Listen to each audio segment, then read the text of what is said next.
Again, thanks everybody for joining me on a Monday afternoon. Really appreciate it.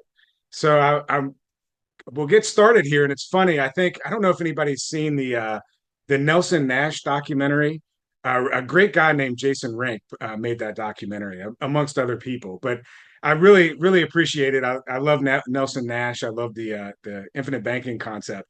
But at the start of that documentary, he's sitting down to do the main interview, and I think the guy he was talking to asked him, "Well, do you have any questions, Nelson?" And he looks at him, and he's very much a grandfatherly figure. And Nelson looked at him and he said, "Well, where do we begin? I feel like I'm a mosquito in a nudist colony." That's what he said. "I'm a mosquito in the nudist colony. I know what to do, but where do we begin?" And it was just reminded me of my grandfather. So with that, I guess we'll start. I'll just share a little bit about my background with you. Again, my name's Joe Withrow. I'm the author of 3 books, including my newest title here, Beyond the Nest Egg: How to Be Financially Independent Outside of a Broken System. I'm also a husband, a father of 2, a reformed corporate banker, and I've worked at a large underground investment research firm for about a decade or so. So I'm trained as an investment analyst, and I describe myself as a philosopher and a student of free market economics as well. And for my background, I started out on the normal path. I got a finance degree from a large public university. And from there, I landed a job in corporate banking. That was my first career. And I was fortunate. That gave me a front row seat for the mortgage crisis of 2008. In fact, I got hired by Wells Fargo's loss mitigation department to help do damage control.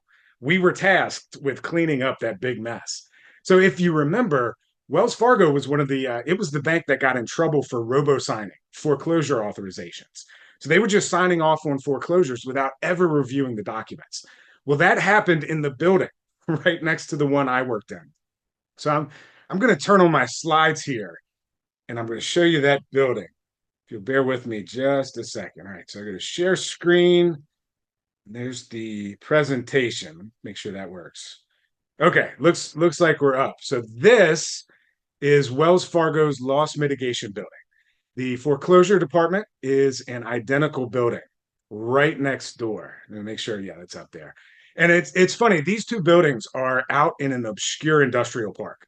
The main Wells Fargo offices are in a pristine tower downtown. I worked downtown for a while, so I was surprised when I got hired by the mitigation department here to find out that's not where their offices were. So I remember driving into the office my first day, and I'm wondering, I'm looking around, maybe they sent me the wrong address. I'd never been to that part of town, and it did not look like a place where banking offices should be. But then I got to the end of this long road, and sure enough, there they were. There were 2 Wells Fargo buildings. The loss mitigation department here was on the left, and the foreclosure department was on the right. Those were the only 2 office buildings out there. So the fact that they put those offices out where nobody would see them, that's pretty telling. That should have been a sign right there. But after the foreclosure scandal, that's when the government decided it needed the mortgage crisis to go away. They didn't want it in the news anymore. So the various government departments involved in mortgage origination, which we're talking HUD, FHA, USDA, VA, and then of course Fannie Mae and Freddie Mac, they each created criteria by which the bank could modify past due mortgages to get them out of the foreclosure process. Then they told the banks that the government would pay them a flat fee for every modification they did. So all of a sudden, the incentive completely flipped. Wells Fargo laid off people in the foreclosure building, and they brought in a cohort of young bankers like me on the loss mitigation side. So we came in and they made it clear our job was to modify as many past due loans as possible. And it sounded good at first, especially to a young guy in his 20s. For homes in foreclosure, we would take the past due balance and place it back at the end of the loan. They called that capitalizing the past due balance. Then we would stretch the term back out to 30 years, no matter how many years they had left. And after that, we would fix the interest rate at whatever the government said the floor rate was for a given day. So we were making it such that borrowers weren't behind anymore, even though they never caught up on their payments.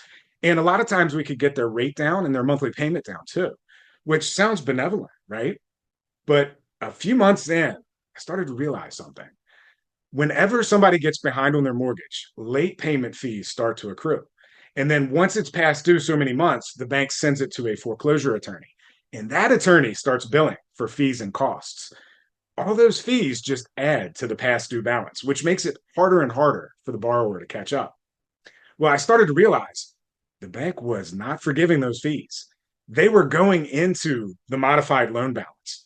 So I started to see that we were adding thousands and in some cases tens of thousands of dollars to the mortgage balance. Yet what was happening to real estate prices? At the time, they were crashing. On average, real estate prices in the US fell by about 30% that year. In some markets, prices got cut in half. So the market value of these homes was plummeting, but we were increasing the mortgage balances. So I started to realize that we were putting a lot of people way underwater on their home, which means if they needed to sell for whatever reason a few years down the road, they might not be able to.